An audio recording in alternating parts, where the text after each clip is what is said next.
Presidente Ciambetti, il Caratossidis ha detto una cosa giusta, cioè alla fine... L'abbiamo votata l'altro giorno, avete... questo programma di promozione e di fare una campagna unica che veda appunto cucina, cultura, turismo messi assieme, perché siamo la regione più turistica d'Italia, 60 milioni di presenze all'anno.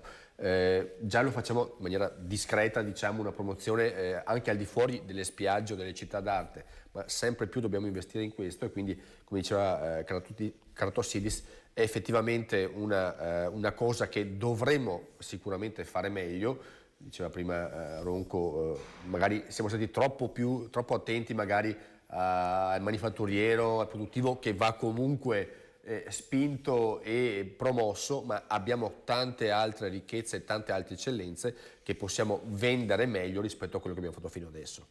Certo, perché poi in effetti